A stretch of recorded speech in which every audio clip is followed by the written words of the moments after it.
કડીખોડા canal road પર એસએમસીનો દરોડો 9.21 લાખ રૂપિયાનો મુદ્દામાલ જપ્ત, 2 ઝડપાયા મહેસાણા જિલ્લામાં. કડીખોડા તરફ જતા કેનાલ રોડના પુલ ઉપર સ્ટેટ મોનિટરિંગ સેલ એસએમસી દ્વારા પ્રોહિબિશન એક્ટ હેઠળ સફળ દરોડાની કાર્યવાહી હાથ ધરવામાં આવી હતી. દરોડા દરમિયાન દેશી દારૂનો જથ્થો, વાહન, મોબાઈલ ફોન અને રોકડ મળી કુલ 9,21,500 રૂપિયાનો મુદ્દામાલ જપ્ત કરવામાં આવ્યો હતો. મળતી માહિતી મુજબ પીએસઆઈ કેડી રવિયા અને તેમની ટીમે બાતમીના આધારે કાર્યવાહી કરી હતી.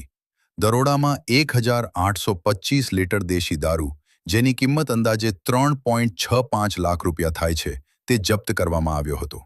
ઉપરાંત દારૂ ભરેલી સ્કોર્પિયો કાર કિંમત 5 લાખ રૂપિયા, 2 મોબાઈલ ફોન કિંમત 55,000 રૂપિયા તેમજ 1,500 રૂપિયા રોકડ કબજે કરવામાં આવી હતી. પોલીસે આ મામલે 2 આરોપીઓને ઝડપી પાડી કડી પોલીસ સ્ટેશનને સોંપ્યા છે. ઝડપાયેલા આરોપીઓમાં ઇન્દિરાપુરા ગામના દીપકજી બાબુજી ઠાકોર, ઉંમર વર્ષ 26, જે દેશી દારૂના ધંધાનો મુખ્ય સૂત્રધાર હોવાનું જણાવાયું છે, તેમજ પ્રવીણ દશરથજી ઠાકોર, ઉંમર વર્ષ 22, જે દારૂ ભરેલી સ્કોર્પિયો ચલાવતો હતો, તેમનો સમાવેશ થાય છે. આ કેસમાં વધુ 5 આરોપીઓ ફરાર હોવાનું સામે આવ્યું છે, જેમાં બાલાસર ગામના વિક્રમ, રાજુભાઈ અને ભાગુજી ઠાકોર, અમદાવાદના મનોજ દંતાણી તથા સ્કોર્પિયો વાહનના માલિકને વોન્ટેડ જાહેર કરવામાં આવ્યા છે. પોલીસે તેમની શોધખોળ શરૂ કરી છે.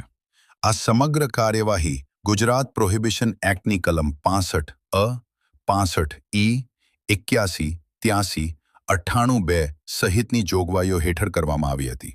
એસએમસીની આ કાર્યવાહીએ જિલ્લામાં દારૂના ગેરકાયદે વેપાર સામે કડક સંદેશ આપ્યો છે.